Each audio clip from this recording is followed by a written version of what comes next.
it! Get a grip! This stupid video I just showed you! I almost stroked out and died over it. You're watching a different show! It's donkey! You ain't a captain of nothing but a sinking ship! Don't do this to me, Harry! The Ohio State. It's Ohio State! What do you mean, the? 312-988-15. Hello? You tell Johnny all you've heard and seen. Sometimes it's good to just yell about football. Yeah, that's right. That's right. Never a dull moment in Notre Dame land. I'm tying it into Good Friday and Easter. Notre Dame's trying to put together the full redemption, the full, total, complete resurrection of this once great program. And we maybe have a step in that direction with the latest news. I don't mean to offend anybody if that crossover there between Notre Dame football and the religious stuff gets to you, but it in a way it lines up to me. Look at this, Commander. Check out Johnny. The one side of his head's balding faster than the other side. You know what? Can you just, I'm not even 1 minute into the show. Can you back off, Commander? You've been riding us all morning. Son of a buck. 1 minute in, buck. We'll get to it. Some of you people are never going to be happy, ever. We're going to win a championship, and you're going to come on my call-in show and say we didn't win it by enough.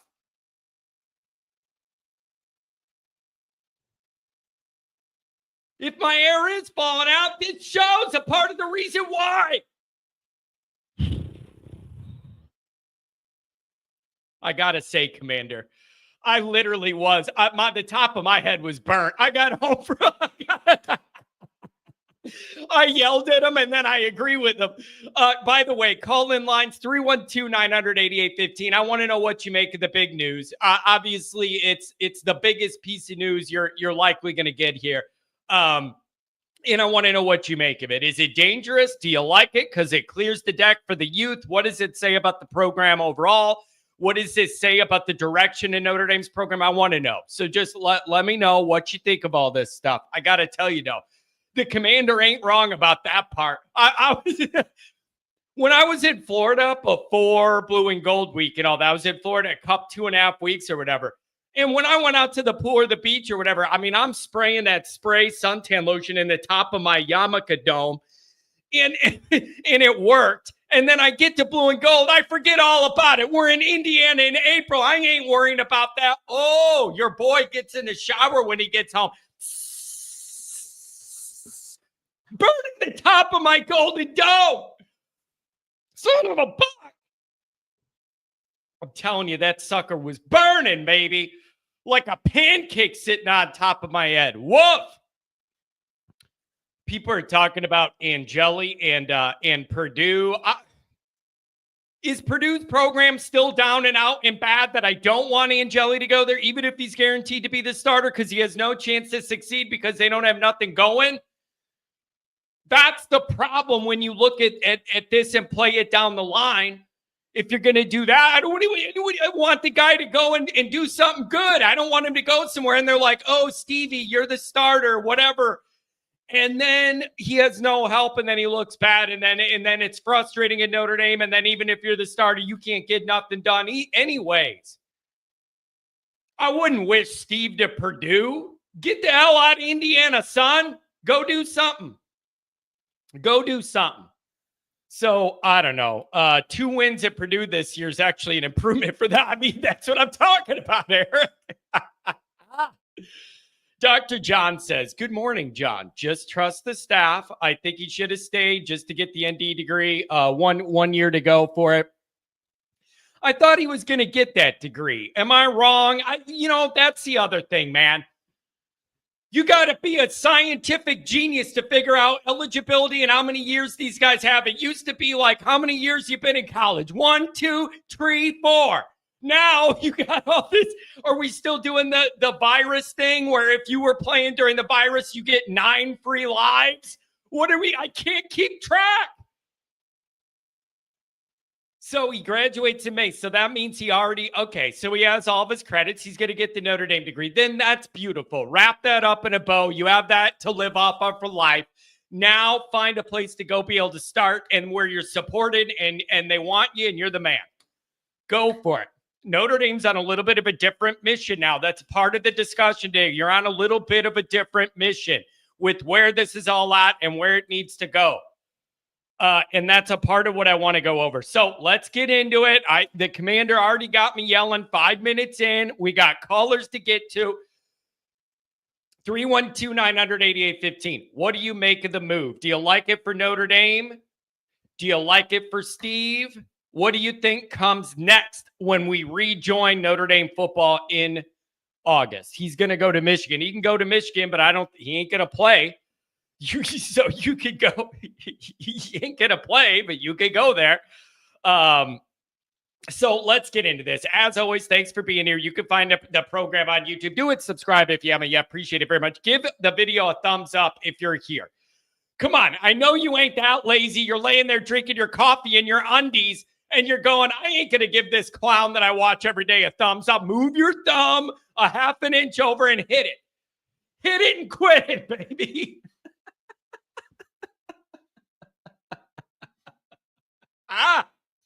Hit it and quit it. Notifications on. That way you don't miss nothing. Twitter, search bar, always Irish. Always Irish. Emails, always Irish. Indeed, gmail.com. Audio only. Anywhere you want it, you can get it. The call-in lines. You already know it. I mentioned it. It's 312-900-8815. You dialed up. Tell Yanni, oh, you've heard and seen. Audio only, man. Anywhere you want it, you can get it. You don't want to see my face. Maybe you saw my face in person a week ago, and that'll tide you over enough for a year. Audio only. Audio only. Go for it. Omar is watching you, John, eating Cheetos. If that's all he's doing while he's watching me, that's a victory. Okay? So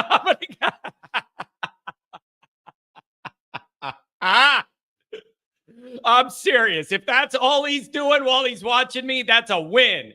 Because I don't know what the deal is. I do miss him. Nobody boosted my self-confidence more than Omar. I'm telling you, that guy I've never met before, and he loves me more than my own family. I love Omar, man. That dude is, I don't know where he came from. I don't know the guy. And he popped in here, and all he did was compliment my looks. I'll take it, man. I'll take it. Callers, John. I'll get there. It's supposed to be a long show. Oh, you guys are great, man. Sometimes I got 20 producers. In reality, I have none. It's just up to me to hit the switches, baby. Hit the switches. Notre Dame Fighting Irish brought to you by Sports Illustrated. Read all about it. Patreon.com/Always Irish. Oh, had a late night call with Mike Goolsby. I'm telling you, we do our best work in the late night. That is just, I don't know why. Our minds are clear. Maybe everything else slows down in the world late at night or whatever it is. I get that text. You got time for a call? And we hatch a bunch of stuff out late night. Every time I get that text from Mike, I know gold is coming because he does his best work late at night, man. The wheels are spinning. All the Notre Dameness comes out. It's just a beautiful thing. So whenever I get that, you available for a quick call, then we dial it up. We dial it up. So we got some good stuff. And Mike was talking it all out, and it's a beautiful thing. I love the way it's a beautiful mind, the way that thing turns, baby. So, oh, boy, Rudy, good to see you. Always good to have a Rudiger here. Yeah, Jay Carr. Goolsby shirtless on Patreon was wild. He sent me a message and he goes, hey, he said, I got a short video. I emailed you. Could you, clean it up and post it? And I look at it and it's a shirtless Mike Goolsby. And I responded, is this Patreon or OnlyFans? Probably make more money if it was OnlyFans, to be honest. It probably would.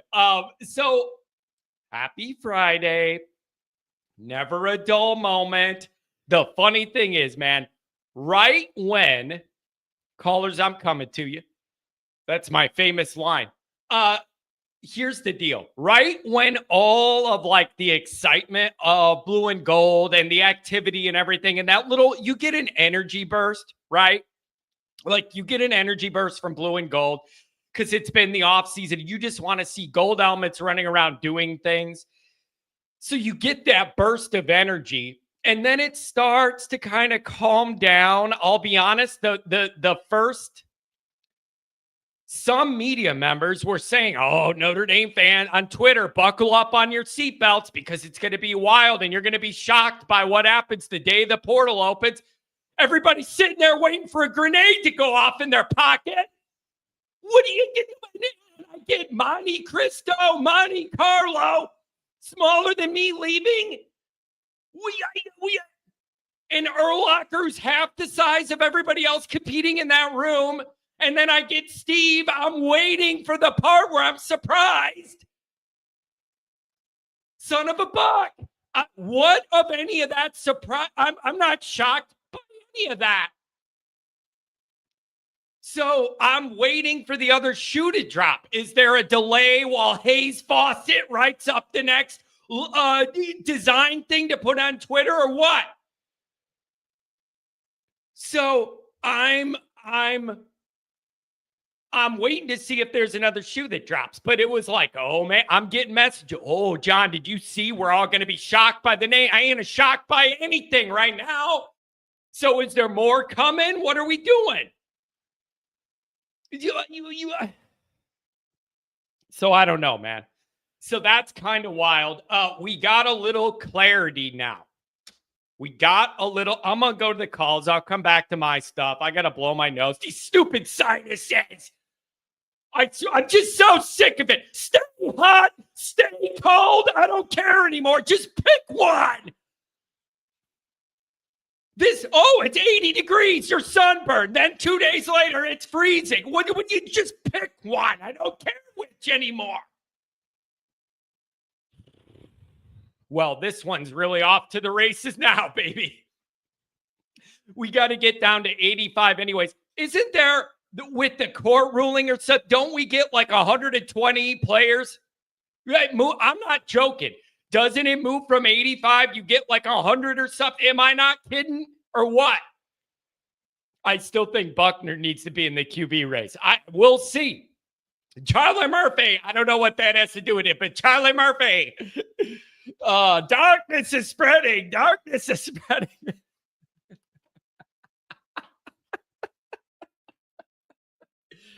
Commander. Well, my sinuses were good at the tailgate. We had 80-degree weather. I had no issues there. I'm down in my basement. I can't breathe out of my schnoz. Son of a buck. I don't. This show's so off to the races, man. Lent must be almost over if John's off the wagon. I expected this. If Minchie enters the portal, that's news. I'm just waiting for the surprise. Oh, you're going to be surprised by what happens. Okay, I'm waiting. When does that happen? None of this surprises me. So you got some clarity now on kind of where Notre Dame's quarterback situation's heading, and you know that it's going to be a young guy.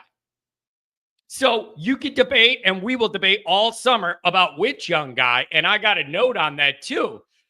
But you know it's going to be a young guy, and there's some certain things that indicates about the program, the direction of the program, where the coaches feel they are. It isn't just. Here's what I'm trying to get people to think about.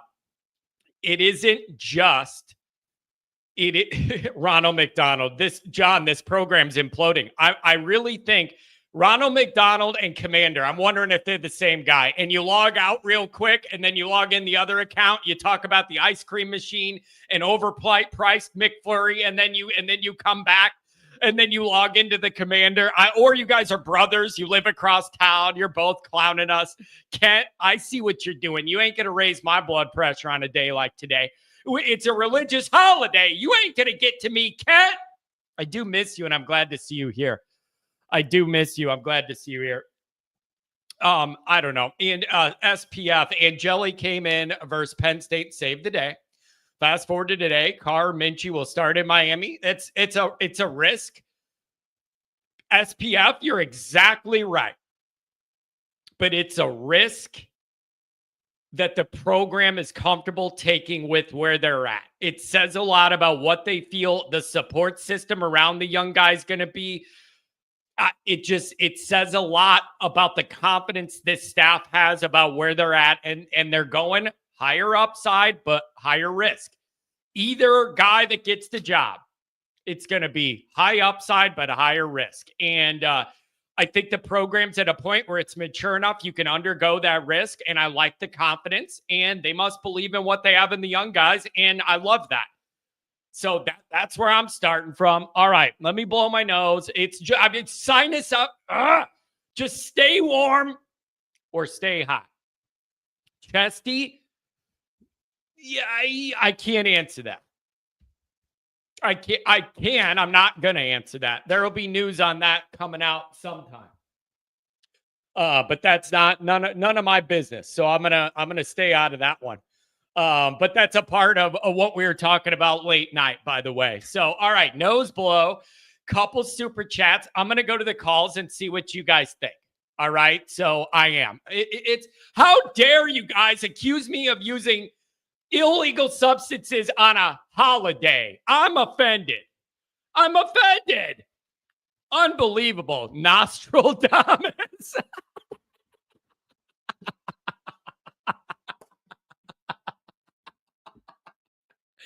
Oh my God, Sly. You're the man. You know what that one gets? The no spin zone. Doody, doody, doody, doody. We're off to the races today, baby. Sly with the rhymes. Me and you got to get in the studio and lay down a track. Oh, that's good. That's so good. Oh.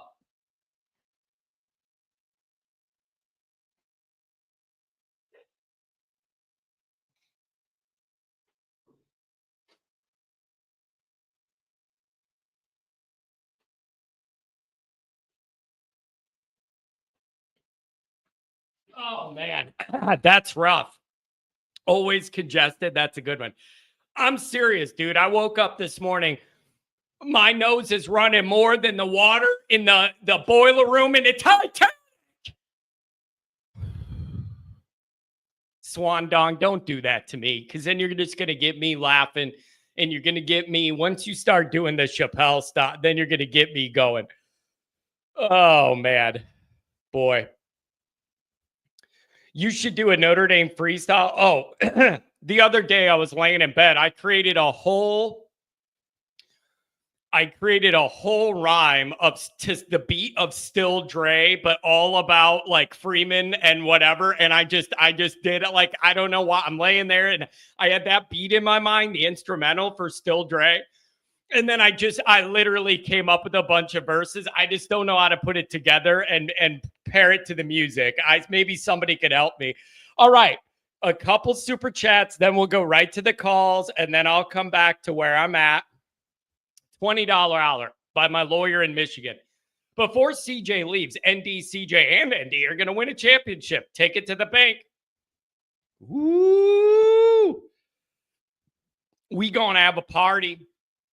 We going to have a big party. I don't know where and I don't know when, but if that day ever comes, we're having a big party and you're all invited. And everybody will wear their little name tags, just like the tailgate with their screen names, and we're all going to party, damn it. Be happy for once in our lives. $10 olive from the Rotate. Good to meet you at the tailgate, Rotate. Steve wasn't even going to be the backup. I guess he didn't want to stand on the sidelines and own a clipboard. I wouldn't either, but for $250,000, I would consider it. Like, I don't know what kind of deal he's going to get wherever he's going. I wouldn't want to do it either. But for $250,000, still being in college, I would consider it.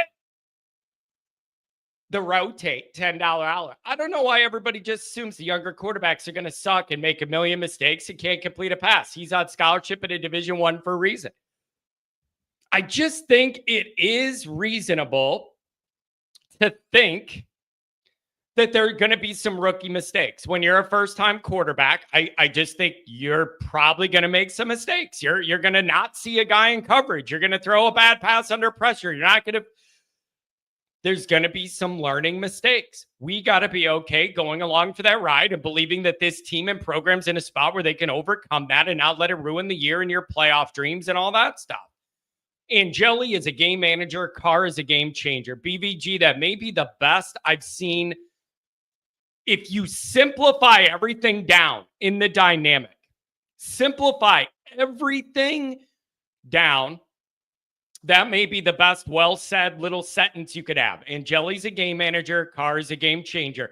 I feel like the staff feels like they know if you want to get that title and not finish second, you're going to have present a fully dangerous and capable offense. And a part of that is you're going to have to be able to throw the ball around and scare some defensive coordinators.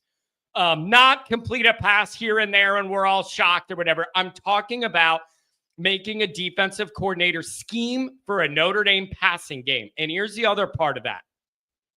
I mean, it's a strength. When you open up the file, it's like this kid could throw. When you're prepping to play Notre Dame defensively, you've got a plan for the pass game. Not send everybody downhill. We're stopping the run. And on 3rd and long, if they complete a pass, God bless them. But we ain't worried about it. No. I think this staff knows that's got to be the next evolution. And one of the only things missing in this team that came so close to getting it done this last year.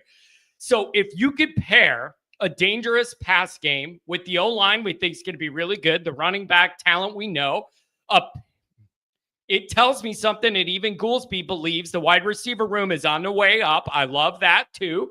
And then you add a quarterback who's dangerous, then you have a complete team. You almost won the championship with nothing near a complete team. You had more injuries than the South in the Civil War going into this playoff, and you still almost won it.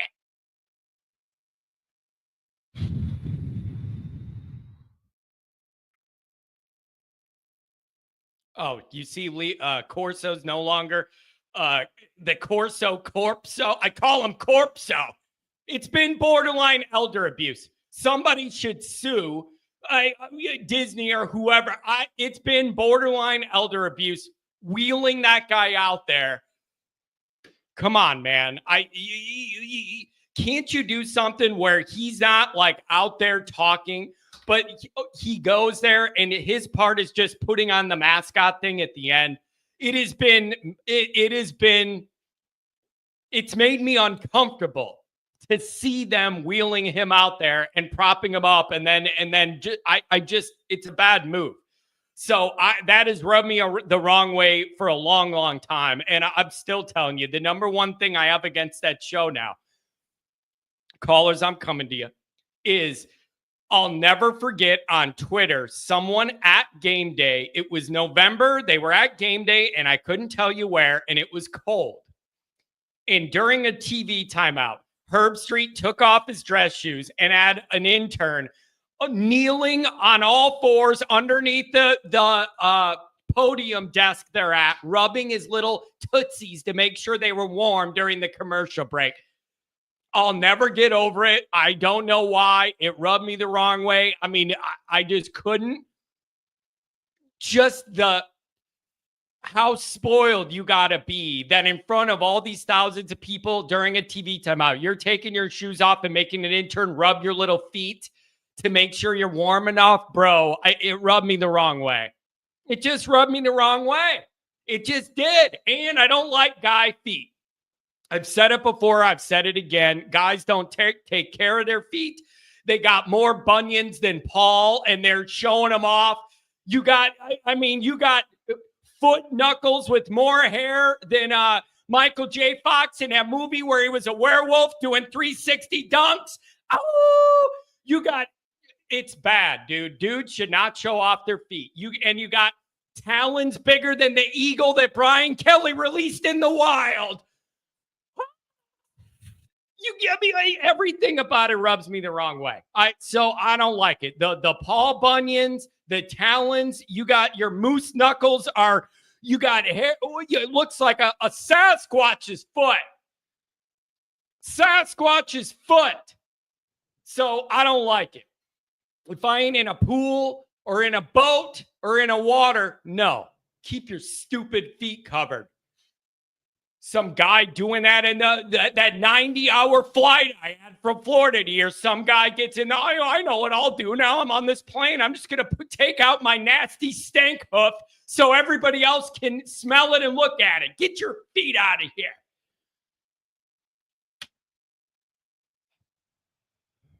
Oh, boy. All right. We're going to go to the callers so that I can chill out.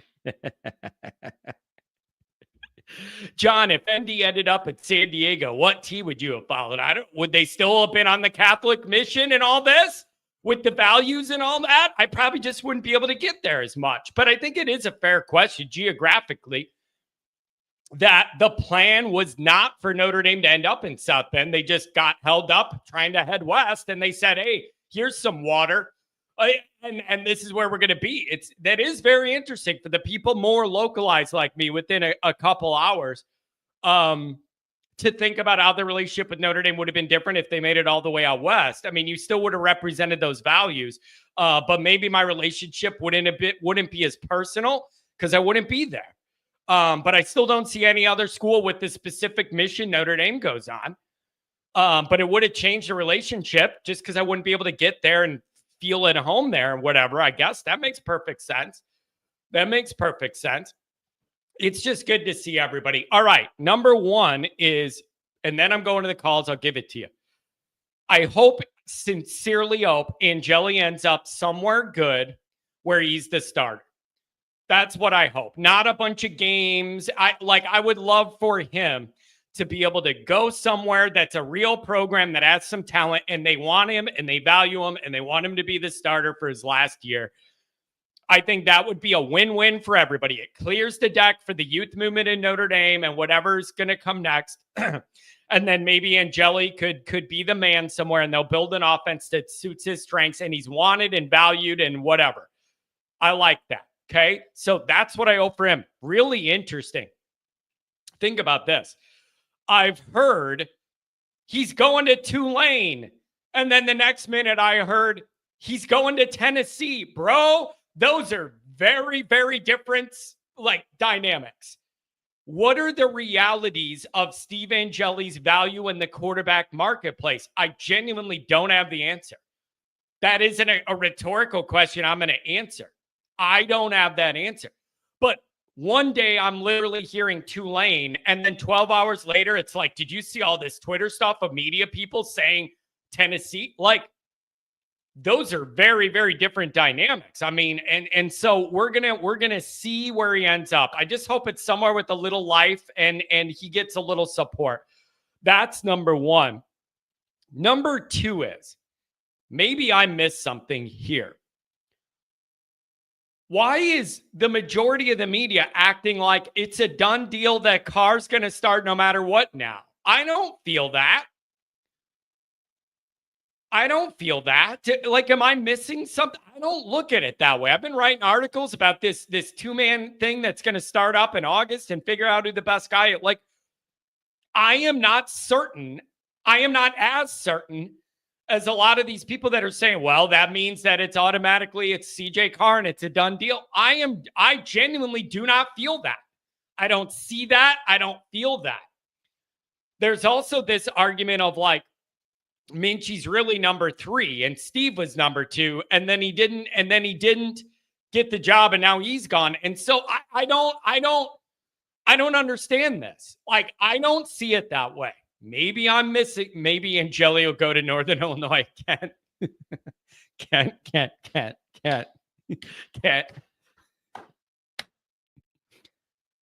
Oh, come on, bro. So I don't. Kent's trying to get to me. Well, it's the big slow.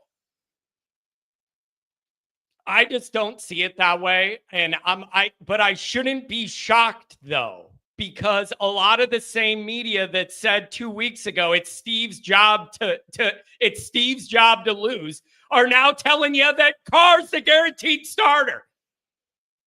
I don't understand. I genuinely don't understand. I remember those tweets and I remember people sending me stuff and it's like, oh, well, the scoop from the people that know is it's Steve's job to lose or whatever. And now he's not even competitive and then out of here. And now it's automatically Carr. I don't. If I had to put money on it, I would put money that it's Carr. But that's different than saying that this is just over. That's totally different than just saying it's over. I don't believe it's over. I missed that memo. So we'll see. We'll see what happens. But I just think that's weird. And you got a lot of what I call weathermen, where you report something in the moment and it's like a fact and it's gospel and this is what we're doing. And then when you're dead wrong and everything is the opposite, then you say, well, things change. So what do you want me to do? I'm telling you, if you operate this as a weatherman, you could get away with anything and not be able to account for any opinion you have that's wrong. You got to do it as a weatherman. Think about what I'm telling you from a media perspective. You do it as a weatherman. You report on today. And when that tape gets burned up into flames, you come back and you say, well, things change. What do you want me to do? Just like the weather. Oh, you said it was going to be 75 and sunny. Yeah, and I did. And then a storm blew in. What do you want me to do? So that's how you do this is you I don't know. It's a little frustrating, but I missed that part where this is guaranteed CJ Carr. I'm just not there yet. I would put my money on it. If you made me bet, I'd put my money, if you force me to, that he'll end up winning it. But I'm not looking at that as a done deal. So some of these takes are surprising me from the same people that 2 weeks ago put out stuff saying it was Steve's job to lose. So I don't get it. I don't get it at all. All right, let's do, if you're on hold, you're going to be on the air. Let's try and go 5 minutes because we have a lot of people and I talked for a half hour already. My bad. Mark with glasses, what's going on, buddy? Not a whole lot. I know I'm not doing a damn thing this weekend. This time last week, I was halfway to South Bend and about to be running around all day. Yeah, man. Dude, I love everything we did, but it was a lot of running around, like, especially for me with Friday, all the different stuff we had to do. And then all day Saturday with the tailgate and the game, and then the post game at the backer, everything. It'll be nice to just chill out and enjoy Easter. Oh yeah. I think I told you, I didn't even check into my hotel room till literally 1 a.m. thanks to Sacco and Tony. So I'm laying low this weekend. Yeah. I got to finish. Who would have thought, Mark? Sacco and Tony keep you out on the South Bend town late night. You know what I mean? I didn't have that on my bingo card, but I'm glad you got to have that experience. And anytime I'm in that place where I know Frank Leahy game planned and reviewed film, it warms my Notre Dame soul. I love going to that house anytime I get a chance. So Mark, what do you make of this news? So similarly, not what's going on. We've seen, we've kind of been saying a lot of the same for a few weeks. And now Wednesday, I hear Pat Cotter saying we're not even allowed to have an opinion on this, and we're supposed to just trust the coaches. And I'm telling myself that's what we do here 3 times a week is throw shit at the wall and see what sticks. Well, that's the problem. That's the problem. If I go by that, there's no reason for me to have a show. I'll just shut it down because you know what I mean? Like that's the problem with that is if you're not able to pontificate and debate this stuff, then we'll just hang up the whole show and just let what happens. I can't operate that way. So I had to rewatch the game on Peacock to kind of see what's what, because the first time we had Ryan Roll hooting and hollering the whole damn game. And did you wait? The first best overall quarterback. What are we doing? So are you in the camp? What are we doing? Are you in the camp that it's Carr no matter what now? Or do you think there's going to be a competition, or do you think there's that big of an obvious gap?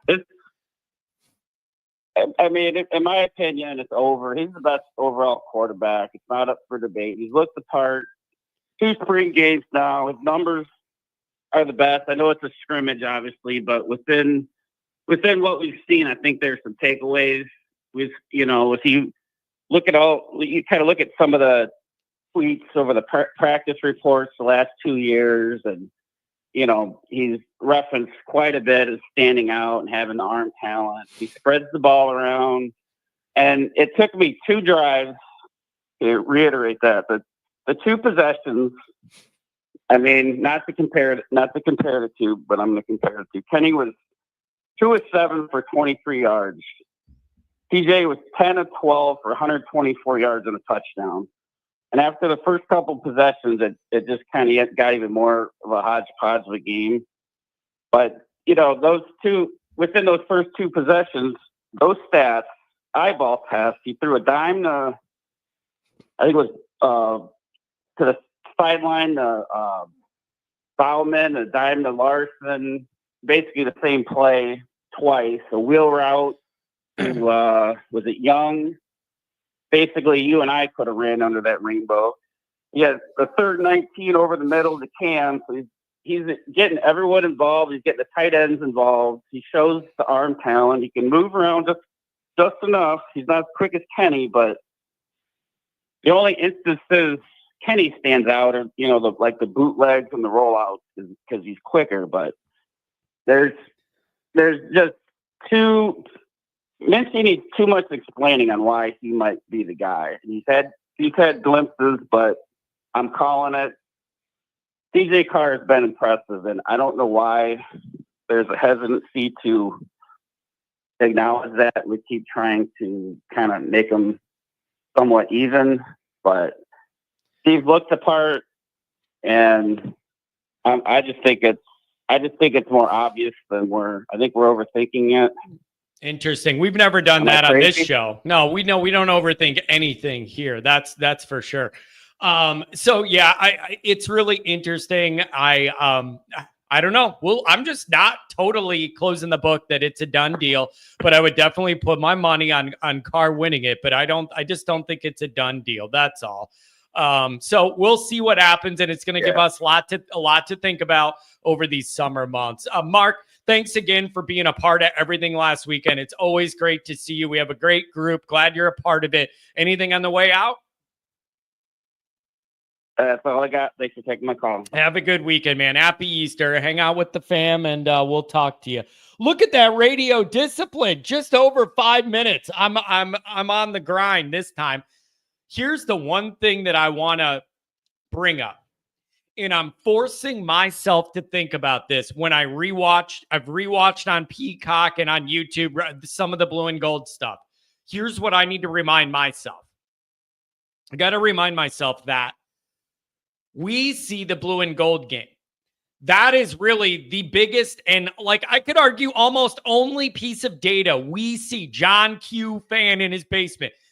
That's what we see, is that public blue and gold game.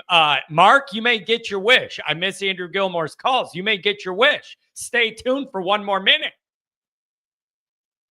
I just want to keep in mind the staff is way further down the road of figuring all this out than we are. They see all these data pieces that fit into a larger mosaic that paint the full picture that we don't have. When you see 15-second clips on Twitter for a practice window and one guy throws a good ball or whatever and there's a good catch, and then blue and gold. So I'm trying to sit back and zoom out from blue and gold and realize that is one data point in a much larger picture. And I just try and keep that in mind. So I feel like wherever we're at, the staff's way further down the road on figuring out the dynamic than we are, and they have way more data. They just have way more data. So I don't know. It's going to be interesting. Caden retired. Listen, man, I don't know what happened, but right before I went to blue and gold, I pulled up my email. I literally had 30 emails from Caden, and I didn't respond to any of them, and now he's just gone. I don't know if it was one more going out in a blaze of glory. 30 emails from Caden in a row, in the same day, in a row, 30 of them. And I ain't heard a word since. I ain't heard a peep. Andrew Gilmore Welcome to the show, buddy. What's going on? It's been a while. It's good to hear from you, Andrew. Yeah, it's been a while, man. Can you hear me okay? Sorry, I'm outside. I had to call in, man. I'm on vacation with my family. Yeah, it sounds sounds much better now. I was going to ask you you're like Chevy Chase in European Vacation. Where the hell are you at this time? It's funny. I was in Puerto Rico before I left, like the day before the black. I don't know if you read that, but there was a huge blackout in Puerto Rico, but I got out of there in time. But I'm visiting my family in San Diego right now. So I flew from Puerto Rico to San Diego. Good for you. Yeah. Nice weather, I bet. Every day of the year. Beautiful. Good for you. Definitely, man. Well, hey, just thought I'd call in. Far be it for me to defend the press, but I would just say that on the Angeli front, I like someone like a Pete Sampson, why he was, predicting Angeli would start game one in Miami's. There was such limited access to, for the media. And I just think about, on the flip side, like whereas like Ohio State, I haven't been following Ohio State super closely lately, but like in the first week in camp, Ohio State was giving media a lot of access, and there was a lot of buzz around like a guy like Julian saying. So when there's no buzz coming out of camp about the younger guys, like you kind of default to the older guy, especially with what Freeman has traditionally said about quarterback play since 2022. I felt like Freeman got burnt a little bit with Buckner.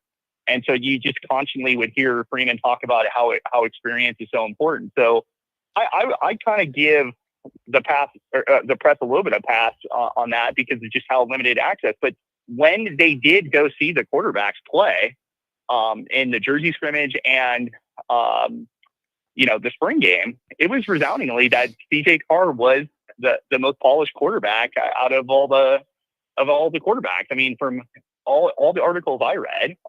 Yeah. Am I wrong on that? Yeah. But let me ask you a bigger question. Why do you think it would be that there was very limited access? Because I have felt a little bit of frustration with that dynamic, that there was very restricted access combined with Chad not giving everybody information because he's catching a tasty wave off the West Coast in the Pacific.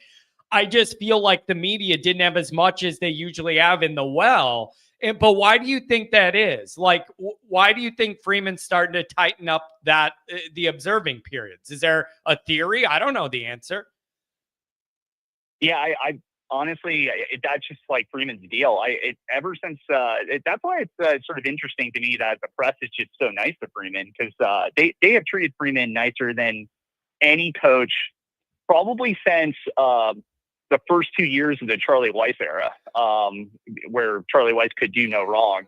But yeah, I'm surprised. The lack of access, if I was a media member, would frustrate the heck out of me. I would be writing pieces to try to get Freeman's attention about how ridiculous it is, because, I know everybody hates Brian Kelly, but Brian Kelly gave way more access to the press. And Brian Kelly even did a weekly radio show where he fielded questions. I believe he even took callers. Okay. So well, I got to answer. I got to tell you this right now. How was I unaware of this alleged call-in number to talk to Kelly? It seems like something right up my alley. I wish I would have had that number. I don't know, man. I wish I did too. But it was a local. What if the answer is it's my program and I don't want a bunch of people seeing what we're doing and it's up to me, and then you can have to come up with your own ideas to write about? Like, is that not fair? I'm sure that's not fair? Yeah, I'm sure that's the truth. It's one of two things, and it's probably somewhere in the middle. It's my program, and I just need to be 100% focused on it and may the best man win without any outside pressure. And then number two, it's coaches don't like scrutiny, right? And so they don't want the press members second guessing what's going on. So it's probably somewhere in the middle there. But I would just pivot really quickly, because I know you're going to get to some other callers, to the idea that there's no conspiracy here. I really don't like how some people, and I'll just be quite frank, I think how like Mike Goolsby setting this up, that like maybe there's some sort of conspiracy against Kenny Minchey, that he's not going to get a fair shake in this competition. I don't know how anybody could say that. I mean, if you look at Notre Dame's track record over the last few fall camps or summer camps, they've made some really drastic moves. Like, just look at the offensive line. Like, who did not think that Posh Baker was going to get either the left tackle or right tackle position last year? He lost both tackle positions in like the first week and a half of summer camp. Then you have guys like Rocco Spindler and Pat Coogan both losing jobs to Sam Pendleton, who was the backup center. Like, Freeman, if there's one thing that I'll praise Freeman on, is that it's an open competition, and the guy who does best in fall camp is going to win the job. So there is no conspiracy here. Kenny Minchey's going to get his shot. If you read the articles back to Purdue week of last year, Kenny Minchey was terrible when he was given first team snaps. So he has clearly gotten a heck of a lot better. And they rewarded him by saying, "You're sticking around. You're still in this quarterback competition." So anybody who's in the Kenny Minchey camp should really truly feel good about his opportunity to win the job. Now, I personally think Carr is going to win it, because basically every time Carr has been put like in a jersey scrimmage or a spring game, the guy performs, and he not only makes plays, but he looks like a veteran quarterback. So I personally think he's going to win the job, but there's no conspiracy here. Kenny Minchey's going to get his shot. So that's my feeling. Andrew, do you believe, Goolsby's talked about this, we've debated this as well, do you believe some of it is personality? And what I mean by that is Minchey's kind of quiet, calm, doesn't put himself out there, doesn't try and like bring attention to himself. Like, he's just way more like reserved personality wise. And maybe that creates a perception that he's like not to be seen or heard, because he's just kind of like, isn't a lightning rod for that, either on his own or because of his last name or whatever. I don't know, but I don't know if that's accurate or not, but I'm with you on, if I had to put money on it, I would say Carr wins the job. But I also don't think that's a done deal all summer. I'm not going to think like that's for sure. I'm just not there yet. I would put my money on it. I would put my money on it, but I'm not like booking. The second the Angeli news came out, a whole bunch of stuff came out saying that's it, Carr's the guy. I'm not sold on that for sure. Well, so I'll answer your first question and then address the second part. The first part of it is, well, Kenny Minchey, although being a 4-star quarterback recruit, he was sort of a throw-in to the 2024 recruiting class or the 2023 recruiting class. He was at the tail end of that recruiting class, and so there was not a ton of hype about him until the very, very end. So I would start there. CJ Carr. Now, like, people need to remember, if you've been following Notre Dame football for the last 4 years, we had heard about CJ Carr for at least 2 years prior to him arriving on Notre Dame campus. They've been hyping this guy up. He's the son of Lloyd Carr, big time name. So like you see with Arch Manning, your name matters. You see with Kennedy Urlacher, your name matters. No one would give a crap about Kennedy Urlacher leaving. He's the 5th safety if his last name wasn't Urlacher. So the name matters. So yeah, in terms of the press, Kenny Minchey's got a lot working against him. But good news for Kenny Minchey, Freeman doesn't care about the press, and he has an all-out war when it comes to the fall camp, where dudes win and lose positions all the time. So anybody thinking that the job's just going to get handed to CJ Carr is wrong. Plus, we saw even during the season where CJ Carr got injured on a freak injury. So anything can happen. This job is totally open. And I would just say that the last thing is, if you look at Denbrock's track record, and this is a positive thing for Kenny Minchey here, you look at what are the quarterbacks who are the quarterbacks he's gone He with. likes that skill set. Yep. His first one was Golson. Then you have Zaire. Then you have Kaiser. Then you have the dude who played for the Falcons in Cincinnati. Then you've got Daniels at LSU. And then you got Leonard. These guys are all running quarterbacks. Now, I would contest the idea that Minchie's even in any of those guys' categories when it comes to running the football. But maybe this dude has developed into a runner. And I just think that there's no doubt that he's more athletic than CJ Carr. So this guy's got a shot. He's got a shot. Yeah. There is no conspiracy here. I feel like people are trying to set that up as a conspiracy. No, I think Freeman picked the two best athletes to be quarterback of this team. And this is going to be a really exciting first 2 weeks of fall camp. Because I think this job's going to get decided in the first 2 weeks. So, yeah. Yeah. One more thing just for you on the way out. I'm sure you've thought of this because I know the way your Notre Dame brain operates. What do you think this indicates long-term for Notre Dame? Like when you zoom out of the immediacy of this battle and you zoom out, to me, it's a reading that they really like where they're at overall as a program. They feel good in a lot of areas and they're really going for it to get over the hump. And even with some risk, they're going to go young and develop and try and access that high-end upside either one of these young guys gives. I just think they're in a position where they feel they're ready to do this and go for it. That's how it comes off to me. Not conservative, not high floor, but going for that high ceiling. It indicates to me an aggression in the program. They think they're ready to take on that youth. What do you think? Do you see it the same way? Well, yeah, I see it that that Freeman, I see a couple things. I think that Freeman maybe doesn't make this decision without that contract extension that he got. He feels secure about where he's at. I think he's secure about where some skins on the wall. Yeah, some postseason skins on the wall to help justify the credibility there. Yeah, absolutely. And I just see this. Hey, Freeman obviously had a plan in place at quarterback. He's coveted CJ Carr for years and years and years. He's got him 2 years now into the program. It's time to see what this guy has. I think the one criticism I would have for Freeman and Denbrock, for that matter, and I guess Gino Gaduli, is I don't love how they developed him last year. I mean, if this guy was really going to be in the equation to be your starter for 2025, why is he your fourth string quarterback on the scout team? Now, I just think about, like, look at what Penn State did with Drew Aller. Look what Texas did with Arch Manning.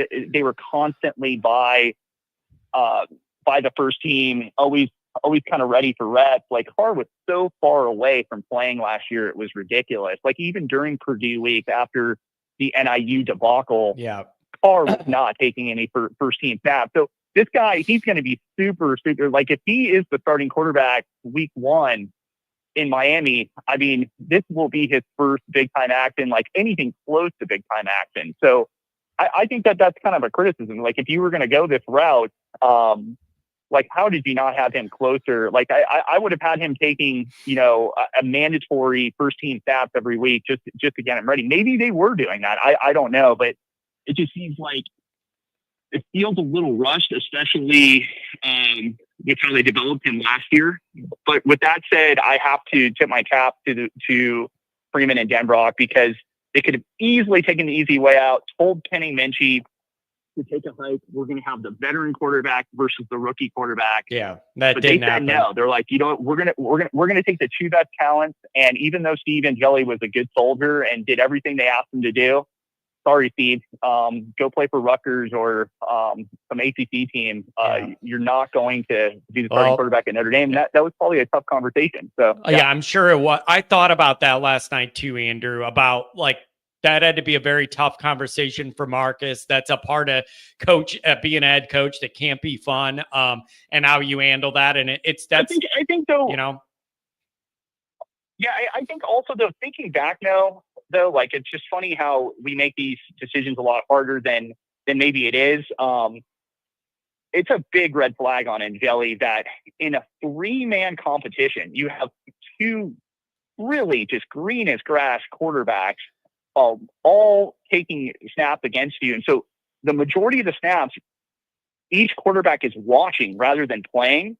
And so you would think that the guy who's been the backup quarterback literally since 2022, who's taken so many first team snaps, I know with different offensive coordinators, but had led first team offenses in practice a bunch. Yeah. And he can't like be better. If he can't be noticeably like more comfortable and better than the other fair two, point. maybe it's an easy decision for Gino Gaduli and Dan Brock and Freeman. It's like, we need to just go with like the talent. This guy can't separate, and he's had 3 years of running first team offense. Yeah. I think that's a good, I think that's a fair point. Andrew, thanks a lot, man. It's good touching base with you. I'm glad. Have fun on vacation, man. Enjoy the sunshine, be safe, and travel safely back to Illinois. Hey, thanks, man. Appreciate it. Thanks for letting me get in. Yeah, no problem, man. Yeah. It means the world to me when people that are on vacation call. That's some dedication. Come on, the wheel's spinning. What are we doing? If you're on hold, you're going to be on the air, but I want to address a couple things. If you're on hold, you're going to be on the air. Don't go anywhere. Ronald McDonald says, this is a complete waste of time, bro. What is stopping you from going and making McGriddles right now? Why don't you oversee the hash brown process? Because I got beef with that.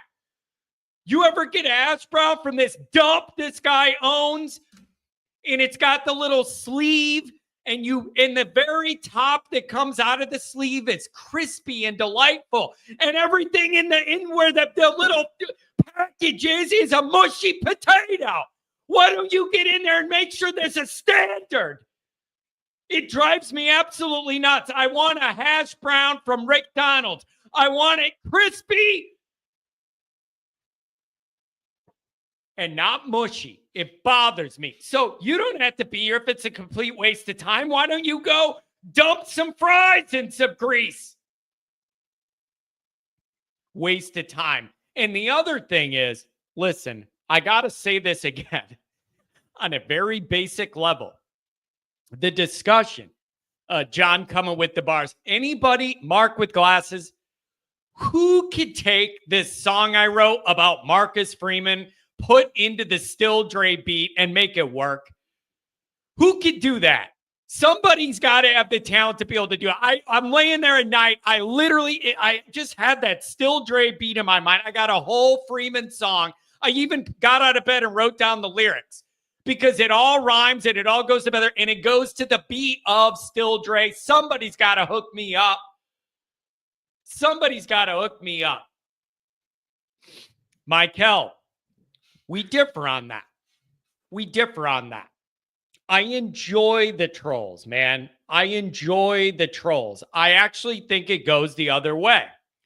What I think tarnishes your brand is where you end up in a silo where everybody agrees with you all the time, and if anybody disagrees with them, you ban them. This goes for the political YouTube, sports YouTube, team-specific YouTube. When you want to make it, only people that agree with you and think you're great and see it the way you do, boring. I think that's boring. To me, when people cross the line, they're out. And I know where that line is. And if certain people cross the line, they're out. But overall, that's what I think makes this show stand out is I don't just boot anybody that says I'm an idiot or disagrees or is being sarcastic or whatever. I think it's boring and weak and intellectually lame to create a silo in your YouTube universe where everybody agrees with everything you say. Weak. You got to lean into some of this stuff. So that's how I see it, and that's how I operate it. But I can't think of a more boring, sanitized environment than only allowing people here that agree with everything I say and never push back and aren't ever mean or boring. That's boring. I don't like that. And there's a lot of people that do that in the sports, not only Notre Dame, but in the sports specific YouTube area and politics. I've noticed it ends up being siloed out where everybody agrees with you. You get no pushback and it's a big circle J the whole time. I don't want that. That's boring. It is a lot more fun to mix it up. But when it crosses a line and I see it, then some people are in timeout. Like I try and do that. But I don't mind. That's why when somebody says this show is pointless, I don't ban him and get all mad. You put it on the air and you laugh at it. Like, I'm different in that way. But I actually think it's the opposite. I don't think it tarnishes the brand at all. I think it shows that the host is able and mature enough to navigate people that disagree with them and even don't like me sometimes or whatever. I think that actually enhances the brand rather than tarnish the brand. That's the way I see it and the way I do it here. But if you cross the line, I ban you. I put Ronald in timeout before. Like, I've done this kind of kick people out completely when they cross a line. But I just see it the total opposite way. And the other thing is, Michael, dude, I don't think I've ever watched a YouTube thing on any subject and saw the chat and let that ruin my thought of the brand. I don't see it that way. We could disagree. I just don't. We could disagree. There's a whole group of people that are banned for saying really inappropriate things, and then they create a new email login for YouTube and they're back, but it's a different name. I got a bunch of people banned. Yeah, like I banned people 5 or 6 times. They create a new email login and then come up with something else. So I don't know, but I do not operate in a world where if you let people challenge you on your show, that tarnishes your brand. I don't see it that way at all. It is lame when I watch a lot of these shows. Lame. Everybody agrees. Everybody's saying, oh my God, host, you're the genius. Give us more information. You're perfect. You know everything. Every opinion you have is gospel. I hate it. It's inauthentic and lame. But if you cultivate it that way and block anybody who disagrees with you, you look like a genius on your own show every day. It's weak. That is a weak way to do this. Engage. When somebody goes at you, lean into it. Don't block them. Lean into it. Have fun with it. Get creative with it. Boring. Boring. Son of a buck. I'm just saying. 573, what's going on? If you're on hold, you're going to be on the air. What's up, 573? How's it going, John? It's going very, very well. There's a lot of excitement in Notre Dame land. There's a lot of excitement in Notre Dame land, man. And I want to know what you think of it all. Man, I'm just going to be honest. I've been one of the biggest Angeli haters since he committed to Notre Dame. Like, I was pissed we didn't get Aller at the time because he wanted to come to Notre Dame, but Reese and Kelly passed on him. And I was immediately pissed and always knew Aller would become something, even though he hasn't panned out to be what he was supposed to be at Penn State. But still, Aller would have been like, we never would have gotten Leonard. We never would have gotten Hartman if we had Aller, I think. Yeah, that's like the perception of Notre Dame quarterbacks would be completely different. Yeah, that's interesting. I'm going to ask you the same question I asked Andrew. What do you feel about the direction of the program and this decision, what it shows? To me, I'm convinced it shows they feel really solid about the supporting cast up and down this roster. They think they're close and they want to go with high upside, more athleticism there, and try and get it over the hump. And I applaud the aggression. I applaud the aggression and the confidence in Freeman to do this, and I like it. 100%. Especially with the offensive line we have coming back, the upgraded wide receiver room, Jeremiah Love and Jadarian Price are both back. And, like, everywhere around him is very solid to elite, and either one is going to succeed. Honestly, like I think I'm partial to CJ a little bit just because he feels like the next Brady Quinn, Jimmy Clausen type quarterback. Just a guy we haven't had in a long time. Like maybe Malik Zaire had some of it. Maybe Deshaun Kaiser had a little bit of it. But I'm talking about like coach's kid, like elite arm talent from a young age and came up already like with everyone knowing he was going to be a dude in the future. Like that type of guy. And I couldn't be happier. Honestly, if Kenny's the guy, and I think with like the only reason Goolsby thinks there's a conspiracy against Kenny is because of dishonest media people. Like the people who have been saying that this is a Angeli and car race are so dishonest or just ignorant. They either haven't been at practice, because there are people I trust and people I don't, and the people I trust have been saying this is a Minchie car race, and like anyone saying Angeli is in there is kind of being dishonest. So I think in the case of like the bald guy down in Tennessee, Josh Pate, because he's been saying it's an Angeli car race, but that's only because he's seen Angeli, saw what he did against Penn State, and then knew about CJ Carr because of his name. Like, that's just ignorance. But guys like Singer, come on. It's just been lies from the beginning. And I don't think they've ever believed that Angeli was the guy. I think they were just standing on it because they've been saying Angeli is the next guy for years now. Yeah. Like, I really don't think that there's anything really against Minchie at all, other than he was just kind of the middle child trapped between someone that people kind of knew and then the golden child coming up behind him. I definitely think there's something to that. The idea that you had, I definitely think there's something to that. The idea that you had Carr with that name and all that hype, and then you had Angeli that people were already comfortable with and familiar with in the program. And then you had Kenny fit in between as a last minute pickup. I think that already kind of when things sorted out, it made him lower. Yep.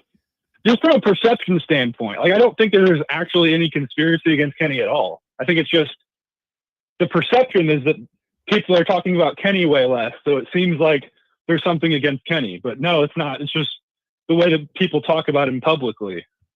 Yeah, it's I don't know. It's gonna be really interesting. I want the best guy that gives us a chance to win all the games, whatever. Like I get it. It's just I'm not counting it as a done deal yet, but I would, if forced, I would put my money on Carr.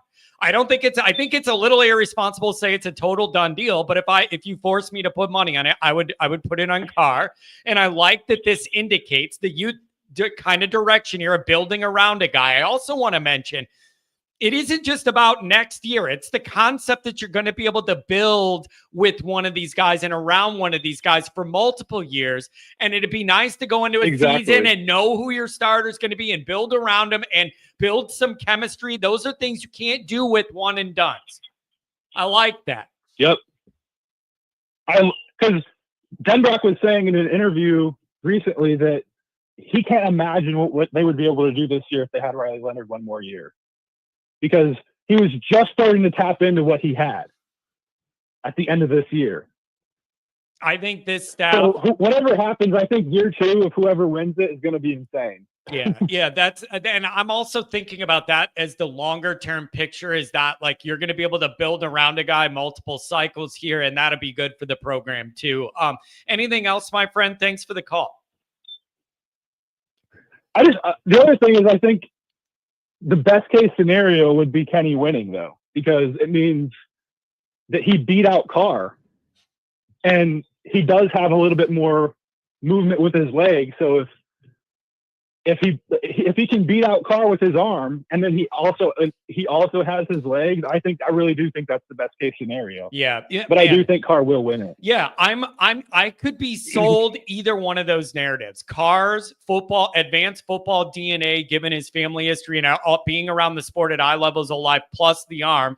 And if you sold me Kenny's dual threat playmaking ability, I could buy either of those narratives. I could buy. So it's going to be interesting, man. Hey, happy Easter. Have a good weekend.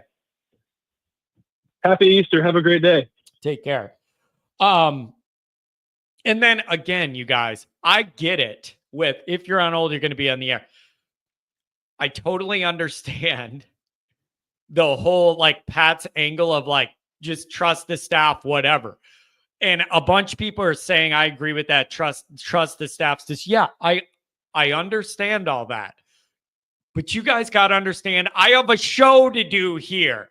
If everything that comes up in Notre Dame land is let's sit back and let the kid and then trust the coach, I don't have a show. The whole show is like thinking of what the coaches are going to do. Like, but it's just if everything is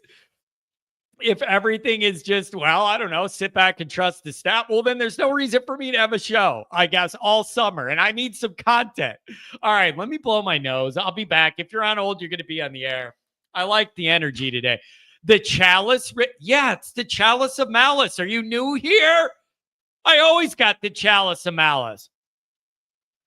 Don't bring it to the tailgates, though, because it came smaller than I thought it was going to be, and it doesn't even hold a full beer. It's very upsetting. I thought they zoomed this thing in on eBay, Alibaba, or whatever, and it's not nearly as big as I wanted it to be.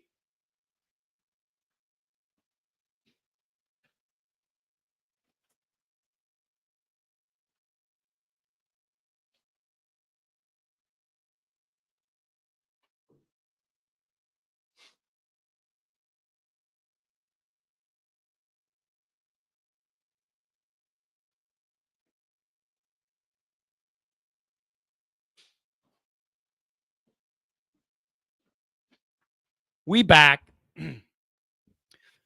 We back. Here we are. Kenny more dynamic, just needs more consistency. Yeah, these are all the things that they got to consider. 949, what's up? If you're on hold, you're going to be on the air. What's going on? Hey, I don't really care. Well, first of all, welcome back.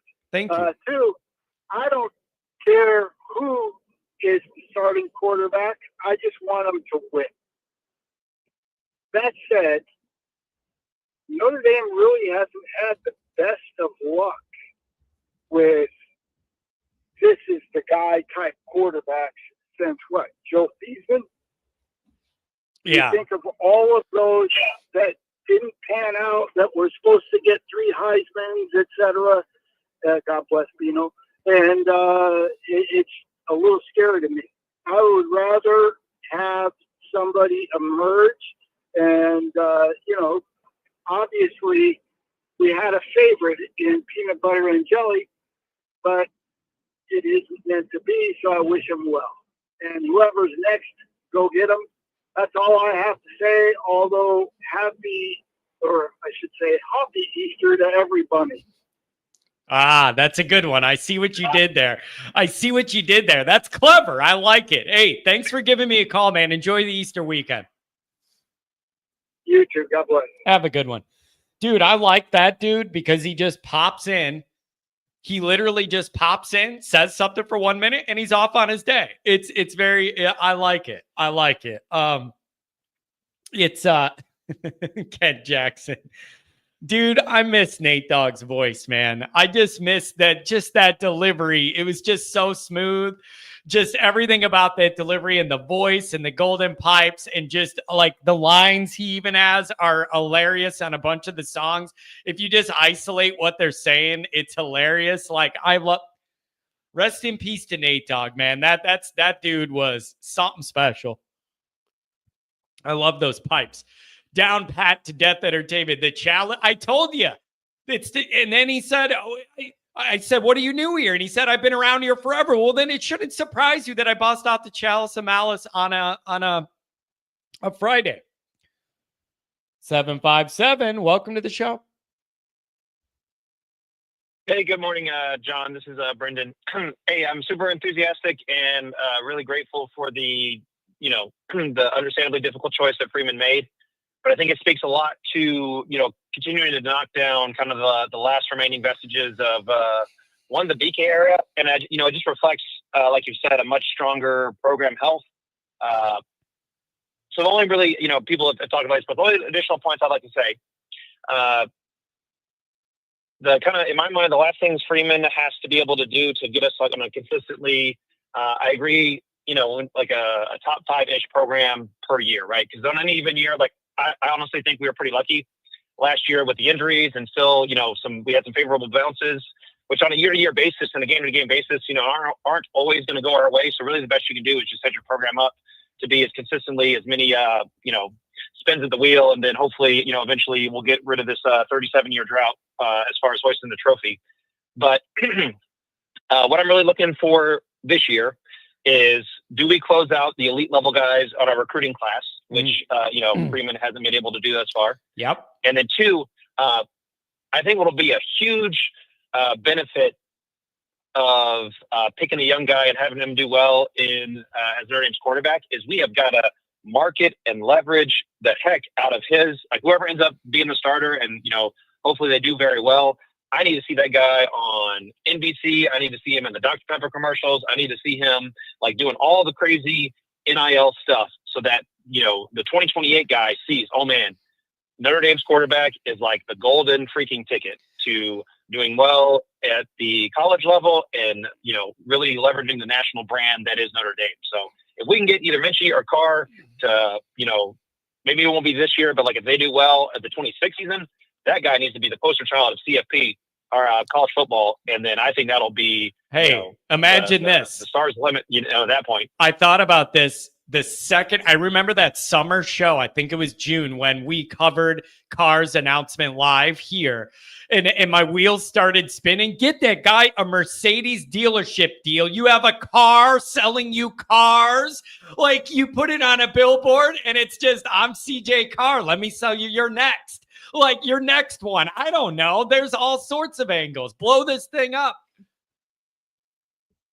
Yeah, it's got to be something, right? Because I just think Notre Dame has a unique brand. I don't watch the most TV, right? But I guess so Travis Hunter, obviously he kind of, was very marketable, but if you think about Jaden Daniels, literally every Heisman winner is going to be outstanding at football and they're going to do very well, have a good chance of doing well in the NFL.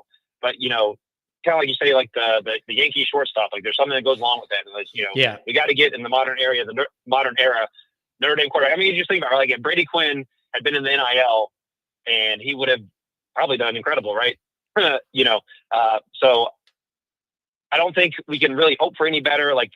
Freeman is the ideal recruiter from a, be a good man, shoot hard. Notre Dame has a unique position, but if we can really tie some dollars and cents or just some leverage football success to the most important position in football, which really would be the most important position in college football, Notre Dame starting quarterback, that would be incredible. And then closing out an elite recruiting, or the top end folks you have in your recruiting class, closing on those folks. If we do those two things this year, big picture wise, then we got to be counting our our lucky stars that I don't see really how Notre Dame outside of actually hoisting the trophy, giving ourselves the best chance at more spins of the wheel. I think we're firing pretty much on all cylinders. So yeah, it's I'll leave you with that, John. I appreciate the show, and I'll listen offline. I appreciate it. Thanks a lot, man. That is radio discipline, baby. Man, we're doing good today. Radio discipline.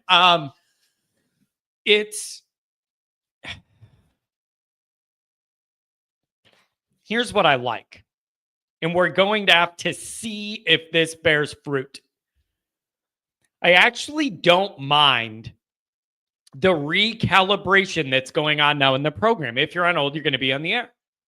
The recalibration that's going on now. Okay. It's been an up and down first 3 years for Freeman. The big question was, what are you going to do in that historical year 3 for Notre Dame coaches? Either get over the hump and show you they have something or they don't, whatever. Dr. John Commander, your credibility is plunging. So is your IQ. Where's WPP? Is Lent over yet?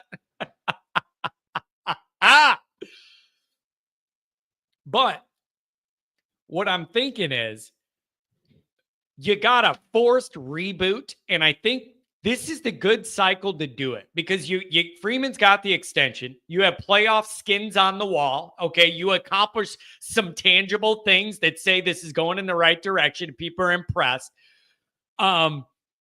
You were forced to reconfigure all of that recruiting operation behind the scenes. There's some staff pieces that moved around.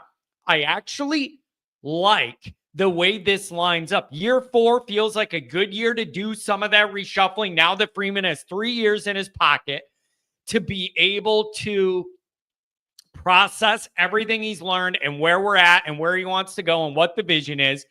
I just think this is a healthy time to go through a recalibration in a lot of these areas. I think it timed out right, whether it was forced or not, from Chad leaving or whatever. So I don't know. John, I just remembered, good reference with the Bubba Sparks. I'm glad you liked that. I thought I was the only old guy that remembered that. I really did. I thought that was the only guy that remembered it. WPP resurrecting on Sunday. I just picture him like rising out of bed, like Exorcist style, where WPP's laying there in West Palm Beach, luxurious West Palm Beach. And on Easter Sunday, he rises out of bed and he goes to the computer and he just writes low IQ. He's back, everybody. It's a miracle.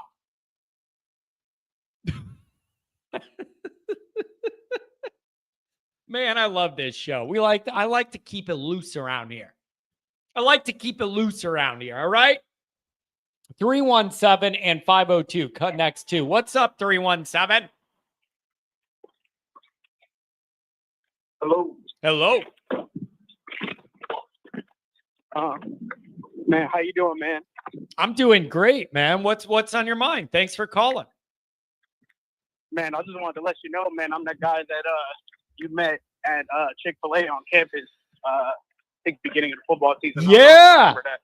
Dude, you know how awesome that was? I'm just trying to get myself something to eat, and you're like, wait a second, I know who you are, man. Hey, it's good to hear from you. Are you going to be back? I'll be back in late July, August. I'll come see you again.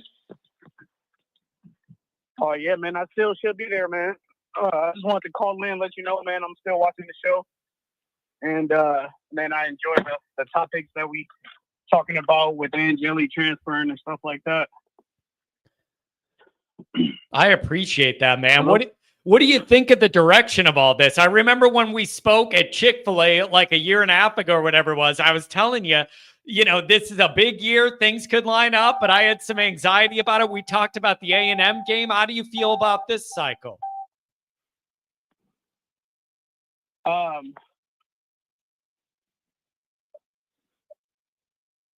Man, I'm sorry, man. My car, I'm in my car talking right now, so I'm sorry if I'm going in and out. But, man, I'm excited for the season. I really want to see how they develop these quarterbacks with Kenny Minchie and CJ Carr. I know CJ Carr has the hot name right now, but I think Kenny Minchie has a chip on his shoulder, knowing that, maybe CJ Carr may get a little bit of extra love just because of the last name. Also, I'm real curious to see how these defensive tackle transfers perform at Notre Dame too, because I feel like the defense is lacking that pressure up the middle when it comes to the big defensive tackles on a defensive line. I feel like defensive backs, safeties, corners, I feel like we're real strong in those areas, so I'm not really worried. And I believe in Coach Mickens. And that's pretty much my take on the season. And also how the new running back coach, Snyder, will perform with Jeremiah Love and the rest of the running backs. Yeah, man, it's gonna be awesome to see. What do you think about the wide receiver room? You think this is the year it finally turns a corner? Yeah, especially with the talent and the arm talent that we have in the room with the young quarterbacks. I feel like we'll actually see a real offense this year instead of last year where, pretty much 80% of the plays was quarterback run. As soon as somebody or a defense scheme up on you, man, is worthless. You need to be able to pass the ball around. And also that'll help with wide receiver recruiting. I'm not saying we have bad receivers now. I feel like we have productive receivers now, but, I'm just looking for that quarterback to be able to distribute out to these wide receivers and actually have Jaden Grayhouse have a good year, man. 1,000-yard year for Jaden Grayhouse. Yeah, there we go, man. That's a beautiful thing. Hey, man, thanks for taking time out on a Friday to holler at me. I got to tell you, it was a joy meeting you at the Chick-fil-A on campus there last summer. And I'll go back again. It's a tradition. That day I come into town with Mr. Sacco and we go and meet and greet. I'll be over there. I'll look for you. All right, man. Yeah, man. My if you don't remember, man, my name's Emanuel. You know, if you wanna, you know, I don't know, write it down or something.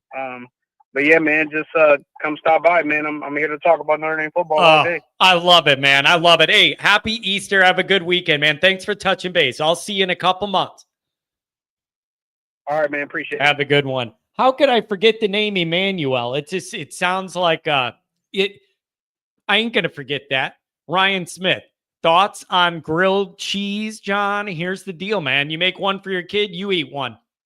Now, here's what I've noticed, though. You know me. I always got an angle on everything. Here's what I've noticed about the grilled cheese process. 5:02, you're coming up. Easy, quick to make, you know, on the stove, whatever. It takes a couple minutes, but whatever. The quality of the bread matters a lot.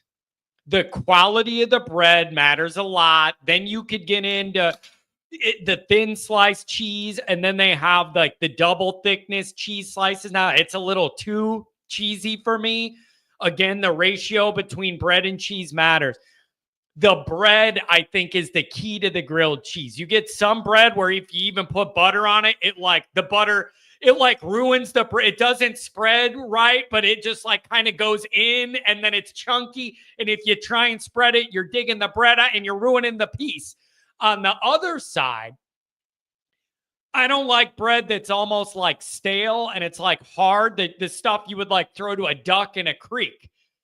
Bro, you get what I'm saying? So like the bread is the key thing with the grilled cheese. It's got to be workable bread. And then you can't flip it too soon. You can't flip it too late. You got to manage that heat. You don't want to torch it. But yeah, Johnny will eat some. I mean, you know me, I could eat off the kids' menu. Give me some grilled cheese. It's butter, cheese, and bread. Even I like that. Always use mayo. I mean, you're getting fan. I don't eat mayo. I don't understand what that is. I've never understood mayo. It's a weird thing, and it disgusts me when I see people piling it on all over there. Everything they get, you got to have this white cream all over all of it. I don't think so. I don't do that. Chicken fingers, well, hell yeah, chicken fingers. You just got to get into, are they high quality chicken fingers? I mean, my answer to chicken fingers is always yes, but it's how high quality are the tenders? Okay, that's the deal. But these mayo freaks, there's some weird fetish some people have with mayo that I've always been uncomfortable with. I don't know how to say it, but like I'm uncomfortable with the way some of these people are obsessed with mayo and they got to dump everything on there. Yeah, just everything's you got to travel around with your own mayo jug. Get a grip of your life. YouTube didn't notify me you went live and it didn't show you. What do you mean? I'm sitting here live. I don't know what else to do. Am I blacklisted or what? So I don't do the mayo thing. That's weird to me. 502, what's up? Thanks for taking my call, John. A couple of 3 things, if I may. Certainly. Oh, crystal clear phone line. I appreciate you. Thank you. Feel free. The floor is yours. Oh, you're very welcome. First of all, grilled cheese. Mayonnaise on the bread instead of the butter. Oh, that's man. Not slathering in between the bread. Yeah. That's what you're using for the frying surface. Anyways. Man, maybe I should get there and try one. But the general overall reliance on mayo by certain people rubs me the wrong way. Overall, gotta have like a travel kit and squirt it all over everywhere you go. I don't know. Something about it bothers me. All right. Second thing, you were talking earlier about some song you want to make. Yeah. Go to ChatGPT, search that, make music, suno.ai. There's programs that'll throw a song together for you. See, here's the thing, man. A lot of times the problem with that is type ChatGPT and you're like, write me a song about, I have the song written. Like, I don't want the computer to make the song. I made it with my own brain. Yeah, no. But it's They'll about ask you for the lyrics. and then they They'll ask and you then for the lyrics. You just copy paste your lyrics in, it'll add music to it. You tell it what kind of music you want, and boom, off you go. and You're then done. does an AI voice rap it for me so I don't have to rap it? Yeah. Wow. Man, I'm telling you, I got to get with the times, bro. I'm behind on the technology. All right, third and last thing, and then I'll let you go. I don't hear too much talk, quarterback talk a lot lately with Angeli. I was watching the Penn State game last night, and I tell you, an unsung hero that I sure hope is going to stick around is Anise Williams. Any word on him? And I have no idea what stage of graduation he's in. He was an important part of last season, and I think he was a really unsung hero. Yeah, I think that's fair. Yeah, I don't push back on that. And then any word on our place kicker? We did have the worst. It's a good question. In all of college football. That is a good question. And I highlighted that earlier in the year. Somebody put that up or earlier in the show rather. And I don't know, but yeah, like I just have my eyes on like some seemingly larger issues, but that's something you definitely have to be able to rely on and figure it out as well. Good point. All right. That's all I got. Glad you're back in the rotation again. And, you have a good rest of the day and go Irish. Oh, thanks a lot, man. Have a good one and happy Easter to you. Telling you, man, really good calls today. I like it. You guys are you're on the ball. Walter, I met Walter. He came out Friday. We tore down the roof at Brothers. We had our own little Always Irish section of Brothers in the back with a bunch of booths and some stand-up tables and our own little corner. And Walter was there, skateboard in hand, by the way. I'm glad the more upside will finally start. I'm going to have to hang out with you guys this summer. Turn your keys, start the car. Let's go. John, do you guys think John would ever eat lamb? What does it taste like? That's my question. What does a lamb taste like? Like, does it taste like chicken or any other sort of meat or whatever? Wait a second. Is it really 420 today? It ain't 420. Isn't it the 18th? Or are we talking about because that's going to be on Sunday? Yeah, happy 420, man. Whatever you need to do to enjoy the resurrection. I'm not here to judge you. Do what you need to do, Snoop. Do what you need to do. You ever see that story of Snoop talking about being with Willie Nelson? They were doing a song together and they're in Willie's traveling RV or whatever, the big van bus. And Jay says it tastes like lamb, but I don't know what lamb tastes like. I don't know what do you mean it tastes like lamb. I just picture, I don't know what it tastes like. I think I've had, I don't know what I've had. It all blends in. I don't know. How am I supposed to know what lamb tastes like? Yeah, WPP could benefit from a medical card. Relax a little bit. Dry beef. Whatever, man. Whatever. It isn't, the food thing. Yeah, I'll eat what is it? A gyro or a gyro? Is that thing where they just shave the meat off that rotate thing? Not V1 rotate. That's one of our callers. Isn't a gyro the one where you go in there and they shave it off that rotating circle stick? That seems pretty good to me. That seems pretty good. John, did your taste buds stop developing a 10? I think so. I have very simple tastes. That's lamb. Yeah, I don't mind that stuff. It's not like, hey, you know what I'm in the mood for? To eat a lamb's head today. But I've had those before and it actually tastes pretty good. Yeah. Yeah, that tastes pretty good.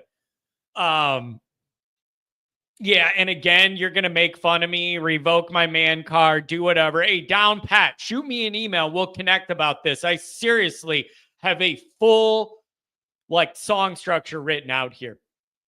You're going to make fun of me for the steak thing. I am not a big guy about my steak needs to be cooked to the perfect medium rare, medium well. None of that matters to me. I'm going to repeat for everybody. I eat to live. Others live to eat. Look at the obesity rate in this country. It's absolutely unbelievable.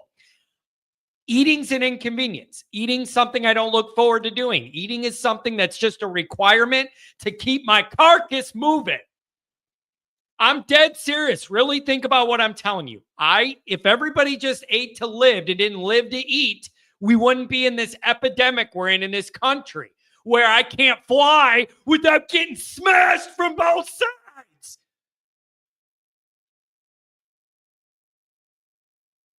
You know? Anyways. All right. I highlighted I'm serious. You guys, eating is an inconvenience. When my body's like, dude, you're going to get a headache. You need to eat. It's just an inconvenience.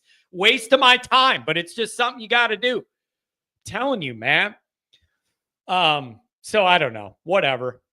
I'm weird. I never said I'm not weird. I am trying to gain weight this summer, though. I'm going to put this to you guys. I'm going to try and bulk up a little bit this summer. So when you see me at that other tailgate, Dr. John's got another theory. I'm overweight because I drink decent beer. That's a way to skip the whole food debate. And just be like, well, I don't know. I sit around and I drink a lot of beer. Blyberg, that's definitely true. John's going to get up to 130. No, I'm serious. I'm going to try and beef up a little bit so that when you guys see me at the game, the actual game tailgate, I'm going to try and beef up a little bit. See if you can notice the difference. I'm going to try and do that. So I'm not a little skeleton stick. You know what I'm talking about? So we'll see what happens. Let me do a couple of these chats here. See, J Car, not CJ Car, J Car. Very intriguing how the media, national and local, are saying CJ won the job, even if that ends up true and probably likely. They waited 1 second after Angeli left to yell it from the rooftops. I just think that's very interesting. I don't know. I'm just not sold that it's over. SPF, the resident LSU guy. How you feeling about the transfer?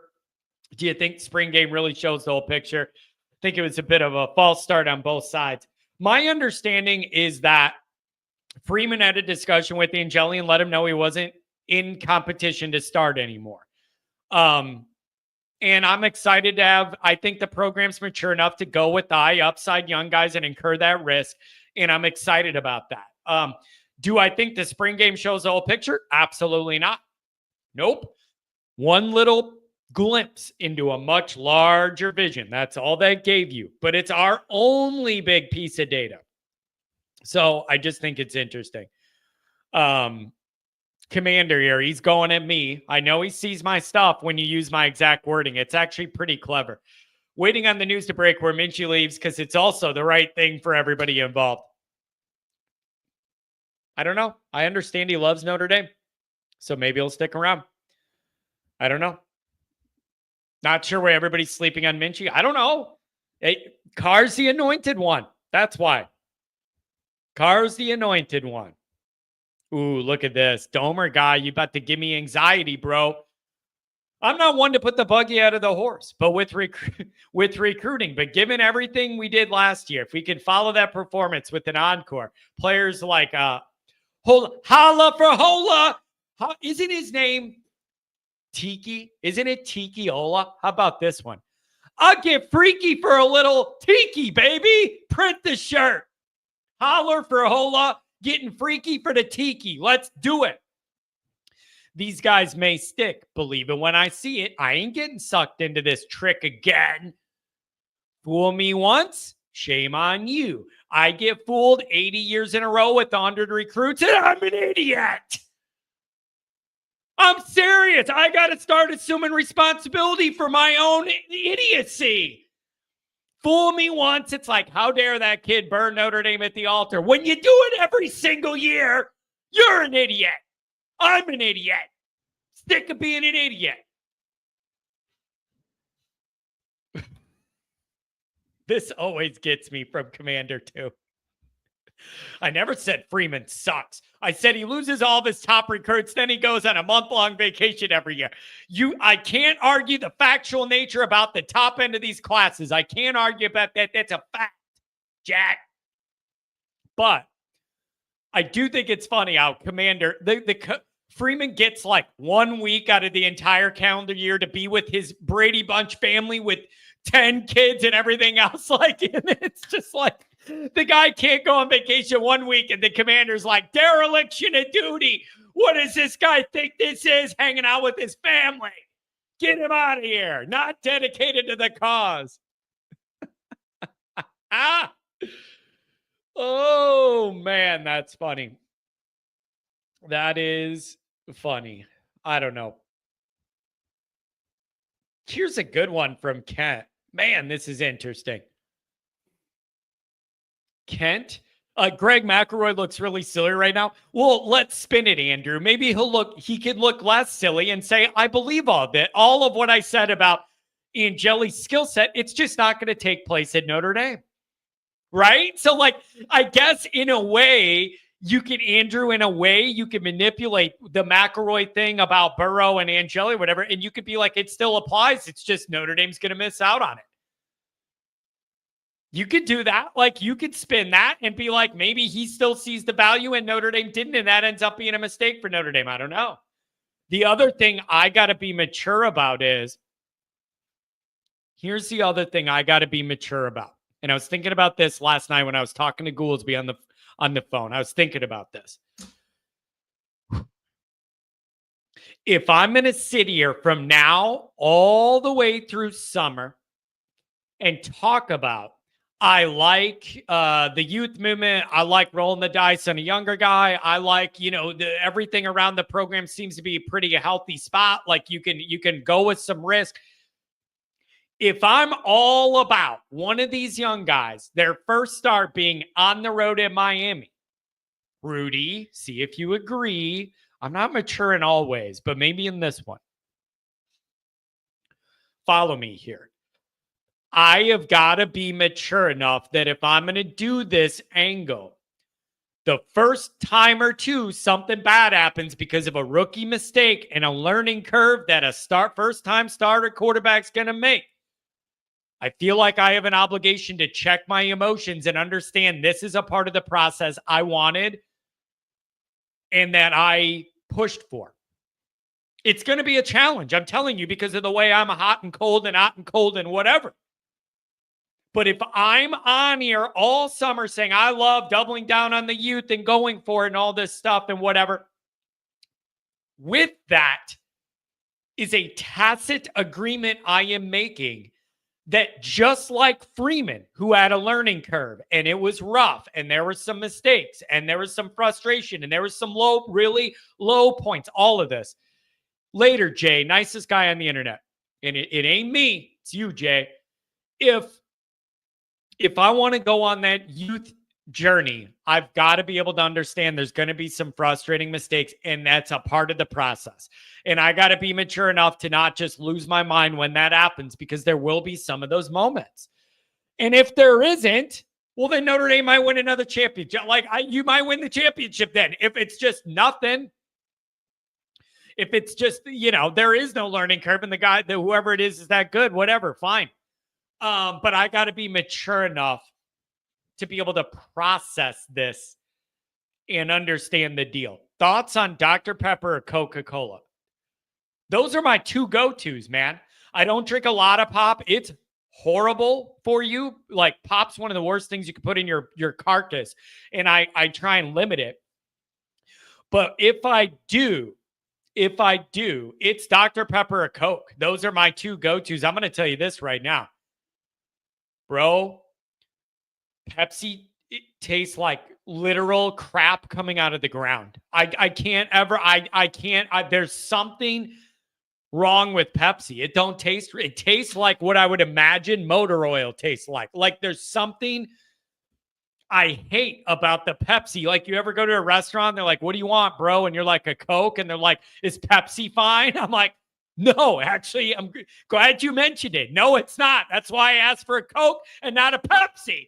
If I wanted a Pepsi, I would have said, give me a Pepsi. Now, here's the other thing we could debate. Sean, who are you going after? You going after me or somebody else? I can't keep track. I got too many things going on. Here's the other thing. There's also a division between the dark pops and the light pops. You get what I'm like? There's Coke, Dr. Pepper, like whatever it is on the dark end. And then you have the lighter end of the spectrum where I really got to be in the mood for like a Mountain Dew is like a once a year feel like I got to have it. Or like a Sprite, like the lighter. So there's also a big division in my mind between the dark and the light pops because they represent totally different things. But dude, I do not like Pepsi, bro. It just tastes like crap. How about a Mr. Pibb? That's kind of like a Dr. Pepper on steroids. Anybody a Mr. Pibb guy?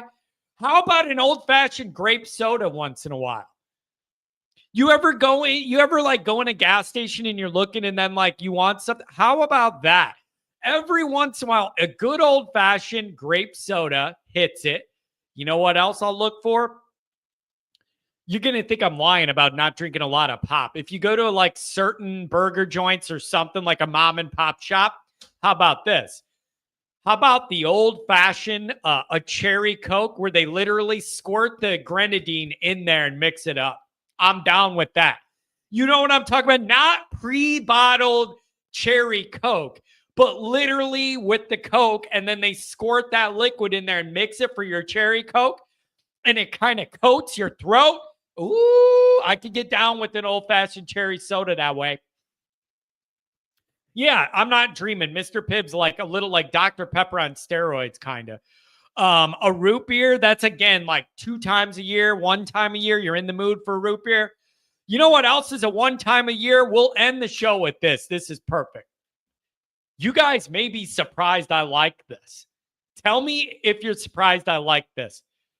Bro, I could eat 10 Cadbury eggs in a row. That is like my weakness every time Easter comes around. Like, obviously, you have the Reese's eggs. Everybody's going to put Reese's eggs. I'm down with 7-Up, and I like what you did there, Doc. I'm down with 7-Up, old school. By the way, all of these beverages taste better if you could find they all taste better if you could find them in the bottle. You get what I'm saying? Like, there's nothing better than an ice-cold original Coke in the glass bottle. It just hits different. Here's the deal. Everybody, the Reese's is not a big deal because they have them for every season. So you get the pumpkin one for Halloween. You get the Christmas tree for Christmas, the Easter egg, right? Obviously. So Reese's loses the appeal because there's the same one in a different shape for every season. Bro, those Cadbury eggs. I don't know whatever that sugar is in the middle and that white filling. The key to it is you got to put it in your mouth and let it melt. You don't chomp away on that thing. You let that thing melt in your mouth. Ooh! I'd be like the Cadbury bunny. Give me that. I love it. I don't know why I just did a chicken thing for the bunny. But those Cadbury eggs are, they're straight up diabetes. I mean, I can afford some of the diabetes. I can afford some of that. So I do love the Cadburys. And you know what else doesn't taste good to me? Any of these sugar-free pops. You just throw it in the garbage. Mother-in-law watches the kid leave some of her stuff in the fridge when she comes and goes. And she's got like sugar-free Dr. Pepper. Bro, I stole one of them. And woof, bro. It's just it's like, wow, all the taste is gone. Also, like, I can't do that. I can't do that. So the Cadburys is a little thing where it's like, I just once a year, they come in a 4-pack and I can just juggle them things right into my mouth, bro. Like, it's unbelievable. Old people love diet soda. I don't know if that's a generational thing or not, or you reach a certain age and then you want to like watch what you're putting in your body. I don't know. That would be an interesting scientific study. It would be interesting. So apparently, what do we got? A commit coming up at 12 o'clock. It'll be 11 my time. And we're going to get that going. And we're going to see if Notre Dame lands another one. So here's the deal, you guys.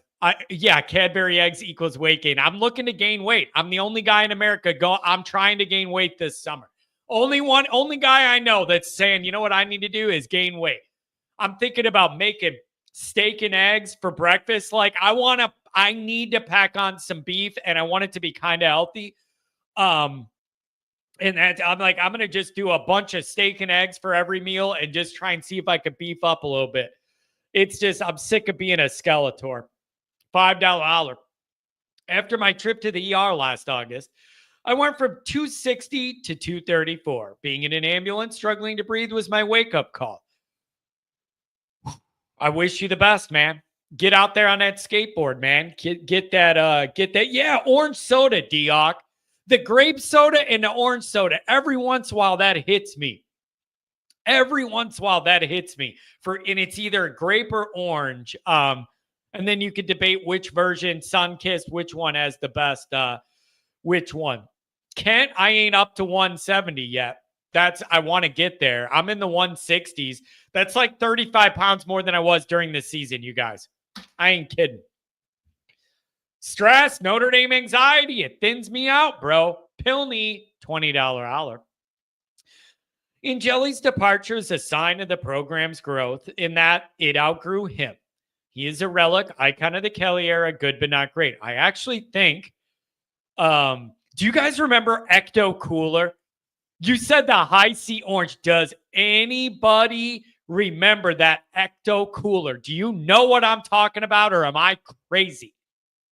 Tell me if I'm crazy. John's the size of a sixth grader. Well, that's interesting, because if you pull up like the governmental health where they want you to be for your height and weight, I had to do all this for life insurance, where they test your body, take your blood, run all this to see what rates you get. And I'm right in where a guy my height should be as far as weight. You shouldn't be 5'8", 230. You out of your mind? I'm right where you should be. Angeli's departure is a sign of the program growth in that it outgrew him. That makes a lot of sense. That's the way I've been thinking and feeling about it too. Is there would have been some years where you're like, this is it and it's fine and we're rolling with it. It does feel like the program's at a point now where you're looking for a little more than that. It wasn't Capri Sun. It was literally in the, what brand was it? The yellow-orange box. Literally the cardboard square juice box. Teddy Grahams. My kid still eats the Teddy Grahams. Goldfish used to be a meal for me. You just get a bowl of goldfish and eat them, chug some water, and it fills you up enough. You know what I'm saying? So anyways, yeah, high C. But that Ecto Cooler, I remember it, man. Oh, you know what else was good? Tell me, what do you call these, you guys? What do you call these? The like blue and grape liquid in the plastic, real skinny plastic bottle with the twist top, the plastic twist top, and you twist it up and you chew on that thing. Does anybody know what tell me you know what I'm talking about? It's like a light gray clear jug, real skinny. And it was like juicy and sugary. And like, it was like a blue flavored grape, whatever. And it had the plastic top you rip off and you don't put it back on. You just turn it and it pops off. And for some reason you want to chew on him. Do you know what I'm talking about? Ooh, those things were good. Net wax? No, I'm not talking about the little candies. Like, I know what you're talking about. When you go to like Cracker Barrel with your grandma on her deathbed, and then she's like, and then you buy them bottles you bite into, and it's like this weird liquid, and then you're chewing on candle wax. It was just kind of weird. I don't know, man. All right. This has gone on long enough. Thank you, everybody, for the liveliness. Thanks for the debate. Thanks for the super chats. Thanks for the regular chats. Thanks for all of it. I appreciate it. Let's go see what happens with this announcement. And then I know I'll have some stuff for you over the weekend. Have a good one, everybody. Gushers are legit. Although you eat 5 or 6 of them packets of gushers, you're going to be gushing out of a bad spot in the bathroom. I think I learned that the hard way in grade school. I think I ate a whole box of them things, and I'm telling you what, I was gushing and not in a good way, dude. You be hurting for certain, giving the toilet a squirting, bro.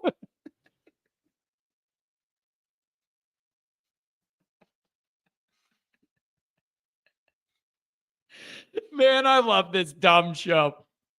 I love you guys. Have a good weekend. I'll talk to you. Yeah, fun dip. What do you think I snort before I do this show? See you later. Happy Easter.